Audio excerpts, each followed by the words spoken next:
اگر عین کلمہ، یہ عین کلمہ ہے زا، یہ کسرہ کے ساتھ ہے. اگر پیش کے ساتھ ہوگا تو پھر حمزہ وصلی کے اوپر پیش آئے گی. ٹھیک ہے.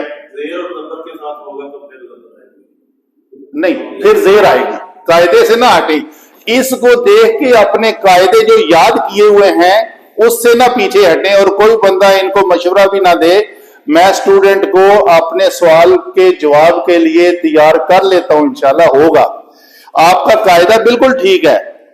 جو قاعدہ آپ نے یاد کیا ہے وہ بیان کریں. اس زبر کو دیکھ کر اپنا قاعدہ نہ غلط کر لیں.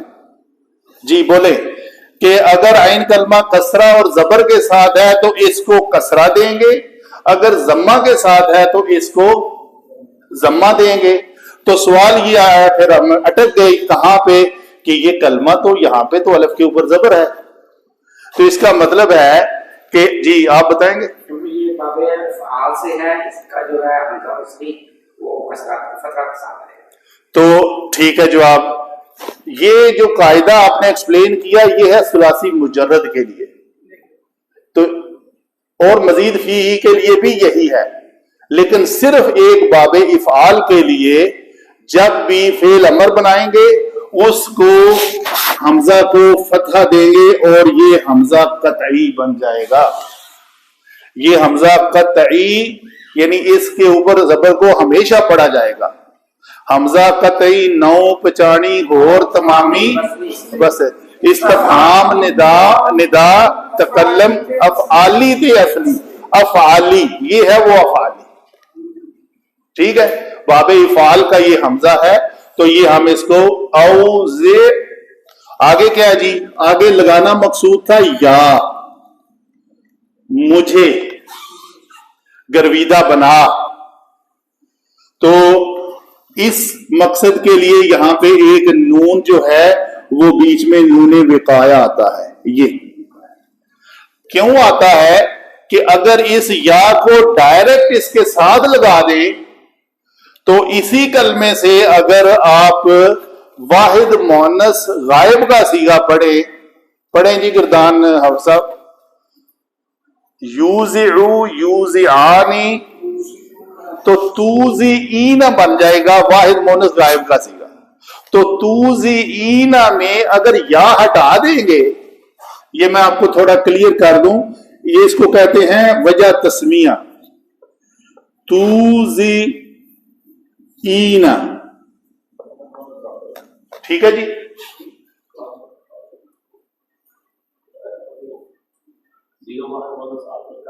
جی میں غائب بولا، غلطی ہوئی. توزعین واحد مؤنث حاضر کا جو صیغہ ہے وہ یہی ہے نا جی. تو اس میں کسی وجہ سے آپ یہاں پہ لم لے آتے ہیں مثال کے طور پر، تو آپ کو یہ نون اعرابی جو ہے وہ گرانا پڑے گا اور اس کے ساتھ یہ یا جو ہے نا وہ اس شکل میں ہو جائے گی. تو آپ کا جو کلمہ ہے وہ بن گیا توزعی. اگر آپ اس یا کو ڈائریکٹ لگا دیتے ہیں تو یہ جو واحد مذکر حاضر کا صیغہ ہے اس کے ساتھ تو وہ بھی بن جائے گا توزعی، تو مشابہت اختیار کر جائے گا. تو اس مشابہت سے بچنے کے لیے بچاؤ کے لیے، یہ وقایا کہتے ہیں ویکسینیشن ہے، بچاؤ کا نون، تو یہ ہے بچنا. تو یہاں پہ یہ نون آیا تو آپ کا لفظ بن گیا اوزعنی، مجھے گرویدہ بنا دے. ان کو کہتے ہیں جی ان مصدریہ. اشکورا شین آپ کا اردو کا لفظ ہے، شین کاف را. شکرا یشکرو یہ باب نون سے آتا ہے، تو یشکرو میں یہ بھی کیا بنے گا، اشکرا یشکرو سے فعل امر بنے گا کہ یہ کیا لفظ ہے جی،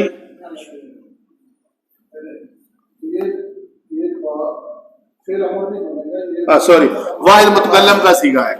بالکل صحیح ہے. ان اشکرا کہ میں شکر ادا کروں، تو اشکرو شکرا یشکرو سے اشکرو واحد متکلم.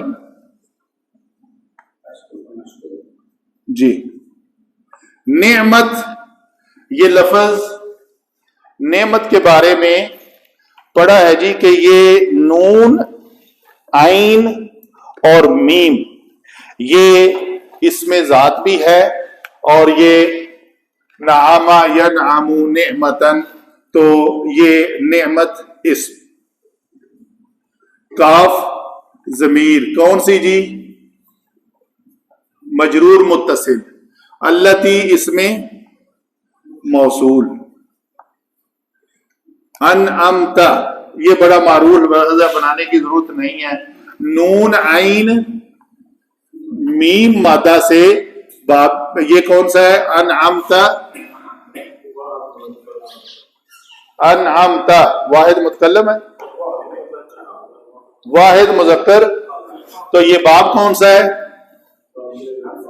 باب افعال، تو انعم، انعمت، انعمنا یہ پوری گردان ہے، تو انعمت واحد مذکر حاضر کا صیغہ، علیہ یہ لفظ مجموعہ ہے جی اعلی کا اور یا متکلم کا، واو جو ہے یہاں پہ واو عطف ہے، اعلی حرف جر ہے، پھر جی یہ لفظ کیا ہے؟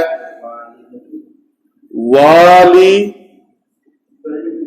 دینی جمع یا، جی اللہ وسائل صاحب اس میں یہاں سے یہ نون کہاں گیا؟ یہ والدین ہے، دو ماں اور باپ، تو اس کے ساتھ بات ہے یا میرے ماں اور باپ، تو ان کلمات سے یہ کلمات بنانے کے لیے ہمیں یہ جو نظر آ رہا ہے یہ یا مشدد ہے، تو یہ یا اور یہ یا تو آپس میں یہ یا ساکن ہے، یہ یا متحرک ہے، تو والدیہ بن جائے گا۔ سوال یہ ہے بیچ میں سے یہ نون ہٹایا تو کیوں ہٹایا؟ کلیہ چاہیے ہمیں، قاعدے کے مطابق ہٹانا ہے نا جی، آپ بتائیں گے؟ نہیں آپ بتائیں گے؟ نہیں جی، آپ کو بھی نہیں پتا، ٹھیک ہے، تو یہ کلیہ ہے جی۔ مرکب اضافی میں اگر مضاف میں تثنیہ یا جمع کا نون آ جائے تو اس نون کو گرا دیا جاتا ہے۔ مرکب اضافی دو اسماء کا مجموعہ ہوتا ہے جس میں پہلے جز کو مضاف اور دوسرے جز کو مضاف الیہ کہتے ہیں۔ مضاف میں اگر تثنیہ یا جمع کا نون آ جائے تو اس نون کو گرا دیا جاتا ہے۔ کلیئر ہوا؟ اس کلیے کے تحت ہم نے جب اس نون کو گرایا تو آپ دیکھ لیں یہی لفظ بنے گا، والی دیا، یہ لفظ بنے گا۔ واو پھر عطف ہے، ان پھر مصدریہ ہے، اعمل عین میم لام مادہ سے عاملہ یا عملو، یا عملو کی گردان کریں گے تو واحد متکلم کا صیغہ بنے گا کیا؟ اعملو، فعل مضارع واحد متکلم، صالحن اسم ہوا جی تنوین کی وجہ سے۔ اسم کی پہچان کے لیے یہ یاد رکھا جائے کہ صرف دو علامات نہیں ہیں کہ کسی اسم کے اوپر تنوین آ جائے یا کسی اسم کے پہلے الف لام آ جائے تو اس کو اسم کہتے ہیں، یہ کل کا جز ہے۔